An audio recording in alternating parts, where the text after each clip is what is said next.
كان يا ما كان حتى كان الله في كل مكان. حتى كان الحبق والسوسن في حجر نبينا العدنان عليه أفضل الصلاة والسلام. كان يا ما كان في واحد الزمان في واحد القرية بعيدة على العيان جوج ديال الصحاب سعيد ومبارك. تبعهم الزلط فين ما مشاو، فين ما حطوا يديهم ما تيسراتش ليهم، ما خلاو ما جربوا ما جاهم ربح. جربوا البيع والشراء والو، جربوا الفلاحة والو، تعلموا حتى الصنعة وما جاب الله تيسير. فين ما وصلنا راه ما كيطلع ليهم والو. واحد النهار كانوا جالسين كيفكروا اشنو يديروا باش يخرجوا من هذا المحنه وهذا الزلط اللي هما فيه. اش بالك في هاد الشي يا سعيد؟ ما خلينا ما جربنا والو يا ربي السلامة. اش بالك نخويو القبيلة كاع؟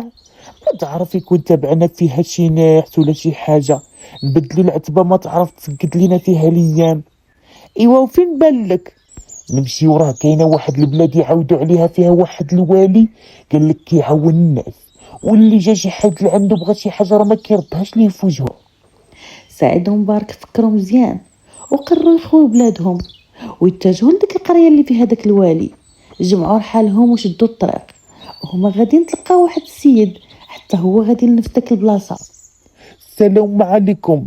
السلام عليكم ورحمه الله تعالى وبركاته. ان شاء الله فين غادي نود؟ هذه قصه طويله غير خلي داك الجمل راقد. ياك ودي ما كاين باس، عاودوا لي نتونسوا راسنا في الطريق بالهضره. انا وهاد السيد راه تابعنا واحد السلط فين ما مشينا، ما خلينا ما درنا حتى حاجه ما تسقدت لينا. وسمعنا بالله واحد القريه فيها واحد الوالي الله يعمرها دار. ايوا قلنا نمشيو قاصدينه والمقصود الله، ربما يوقف معنا زعما ونديرو حتى حنا شي طايله. اي والله يسر ليكم ان شاء الله تلقاو داكشي اللي بغيتو. ايوا اش سماك الله بعدا؟ سميتي بوجمعه؟ ايوا بوجمعه. حنا قلنا لك اش عندنا. ايوا انت اش بيك فين غادي؟ ايوا واش غادي نقول لكم، انا غادي نفس القريه اللي نتوما غاديين فيها، غير انا ما غاديش عند الوالي. انا غادي نقلب على راسي وغادي نقلب على خدمه، حيت انا نجار حرفتي في يدي. غير البلاد اللي جيت منها ما كيتمشاش فيها هذا الشيء.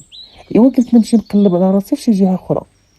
مبارك وسعيد شافوا في بعضياتهم بداو كيهضروا غير بالعينين وكيقولوا مع راسهم هذا واقيلا راه حمق، غادي البلاد غريبه عليه وما كيعرف حتى واحد وبغى يخدم. دابا انت خاوي قبيلتك وغادي تغرب باش تمشي عاد تقلب على خدمه زعما؟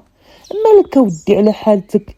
يلاه معانا حتى انت وطلب الولي يعاوننا بشي بركه، وبركه عليك من هاد التمر الله يهديك.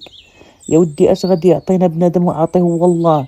انا ما غادي نخوي البلاد باش نمشي نسعى الناس، انا باغي نخدم بعرق كتافي، ما عندي حتى شي مشكل الا خدمت. وزيدون هاد الوالي راه كيقصدوه بزاف ديال الناس وكل شي كيعاونوا. شحال قدهم يعاون في هاد الناس؟ خاص بنادم شويه يعتمد على راسو. وبكلامهم كملوا طريقهم حتى وصلوا لبلاد الخير. عيبوا يقلبوا فين يباتوا ولا يكريو شي محل فين يعيشوا بثلاثه بيهم. وهالو ما لقاوش ضرب عليهم الليل وهما كيقلبوا، ما بقاش الغاشي كيدور تما. بقاو جايين حتى لقاو واحد الخربه، قالوا خلينا نباتوا فيها حتى يصبح الصباح. ايوا بقى في داك الخربه حتى مشات ايام وجات ايام. وفي واحد الليله هما جالسين كيتعاودوا على كل واحد كيفاش داز نهارو. في هذيك الليله صادف الوالي ديال القبيله خارج يتفقد حوال الناس، وكان متنكر في واحد الزين ما يعرفوا به حتى شي واحد. وهو غادي داز محدا ديك الخربه اللي عايشين فيها دوك الرجال وسمعهم كيهضروا. دق عليهم الباب وحلوا ليه.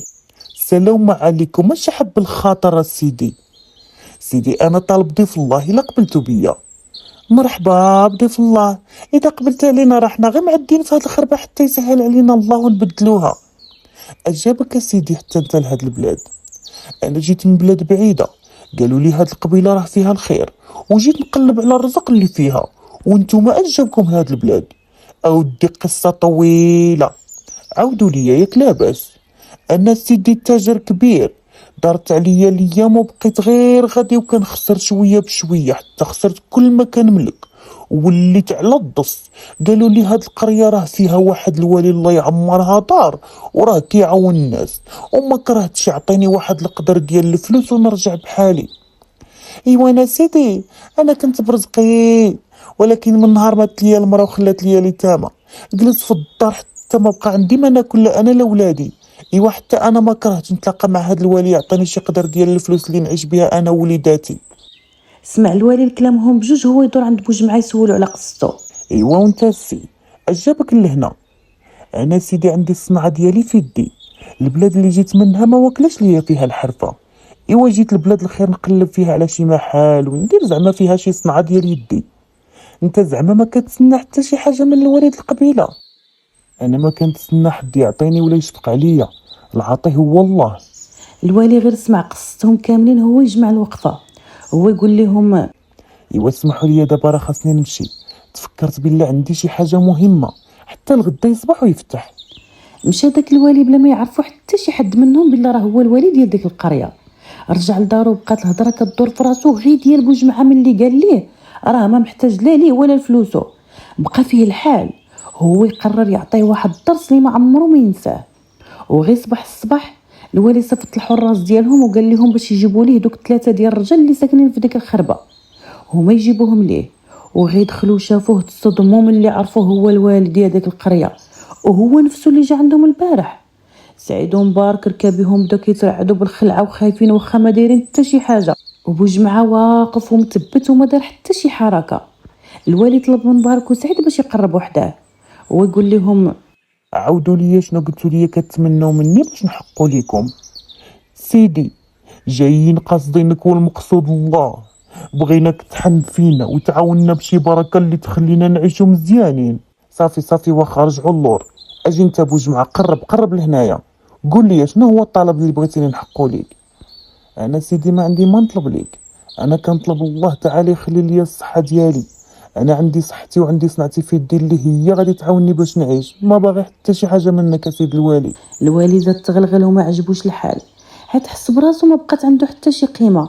الوالي كيحس براسو شي حاجه من اللي كيحتاجوه الناس وكيطلبوا يعاونهم. عيط على الامين ديال الخزنه، قال ليه عطي لمبارك وسعيد داك الشيء اللي بغاو من الفلوس، ودار عند بوجمعه هو يقول ليه انت ما غادي نعاونك بوالو، يا قلتي ما محتاج حتى شي حاجه وما باغيش فلوسي. ايوا صافي دابا سير بحالك. شاف فيه وابتسم وهو يقول مع راسو انا راه ما محتاجك لا انت ولا فلوسك. خرجوا من داك القصر سعيد ومبارك فرحانين وما قداهم فرحه بداك الشيء اللي جاد عليهم. والوالي باقي ما بغاش تصرت ليه ديك الهضره اللي قال ليه بوجمعه. عيط على الحراس ديالو هو يقول لهم تبعوا دوك الرجال اللي خرجوا من هنايا وجيبوا لي هذاك اللي ما هز في يدي حتى شي حاجه وخليه اخرين. خرجوا الحراس تيجريو هما يتبعوهم، وقبل ما يوصلوا عندهم الرجال كانوا غاديين في طريقهم. ويقول سعيد لبوجمعه قد لي عافاك تسيبوا جمعة هاد الخمسه ديال الفلوس نرتاح شويه راه عييت. والوقت اللي وصلوا فيه لقاو سعيد هو اللي ما هز والو في يديه وهو يديوه عند الوالي. غير شافوا الوالي هو يتعصب عليهم وهو يقول لهم وراه ماشي هذا هو الرجل اللي قلت لكم راه ما هز والو في يديه، يلا رجعوا جيبوه دابا. وقبل ما يوصلوا الحراس لعندهم طرا نفس المشكل الاولاني. طلب منه مبارك باش يشد ليه الخنشه ديال الفلوس باش يرتاح عاوتاني شويه. وغير وصلوا الحراس لقاو مبارك هو اللي ما هز والو في يديه وهما يديوه عند الوالي. الوالي تعصب وما فهم حتى شي حاجه، وهو يغوت عليهم قال لهم سيروا جيبوا الراجل الثالث اللي خليته تما. مشاو جابوه وهو يوقف حدا الوالي وشاف الوالي معصب، هو يقول لي اجي انت كيفاش فلتي منها؟ انا سيدي كون عرفتك باغيني من الاول كون جيت معاهم على رجلي بلا ما يتعذبوا الحراس ديالك، واللي نجاني راه هو الله تعالى، هو اللي كيرزق وهو اللي كيحمي. الوالي هاد المره صرحوا بكاع داكشي اللي في خاطرو. انا الصراحه بقى فيا الحال، كيفاش انت ما تحتاج مني والو؟ كيفاش زعما ما رضيتيش تطلب مني شي حاجه واخا انت محتاج؟ خليتيني نحس بلا ما عندي قيمه عندك، والصراحه هادشي خلاني نفكر ننتقم منك وندمك على داكشي اللي درتي ليا. ولكن ما عرفتش شي حاجه لداخل ديالي كانت كتقول لي باللي خاصني نعاونك. السي بوجمعه دابا راه انا اللي كنطلب منك باش نعاونك، وغنعطيك تطلب مني جوج ديال الامنيات. بوجمعه ملي شاف الوالي بشانو ومرشان وطلب منه هادشي ما قدرش يردها له في وجهه. انا سيدي الطلب الاول ديالي هو ترد هذا الرزق لسعيد ومبارك، حيت هذا رزقهم انت عطيتيه ليهم. والطلب الثاني هو تخليني في القبيله ديالك نقلب على شي محل ونخدم على راسي بصنعة يدي. امر الوالي باش ترجع الفلوس لمبارك وسعيد، وخلى بوجمعه باش يعيش في القبيله ويبدا فيها حياته من جديد. سي بوجمعه دابا انا اللي غنطلب منك واحد جوج حوايج. الاولى تسمح لي على التعامل ديالي، والثانيه تقبل مني المحل فين غادي تبدا خدمتك، وواحد البركه ديال الفلوس باش تبدا، وغير تيسر لك الامور تقدر تردهم ليا الا بغيتي. وافق بوجمعه، ومن داك النهار ولا هو من اعز الناس عنده، وفين ما يتلاقى مع شي حد يضرب به المثال. تعلم منه درس بالله الفلوس ماشي هي كل شيء في هاد الدنيا، الا ربي رزقك القناعه هذاك هو الكنز الكبير. ومشات خبرتي من واد الواد وبقيت جالسه مع ولاد الجواد. واللي وصل معايا حتى لهنايا كنقول ليه شكرا من القلب.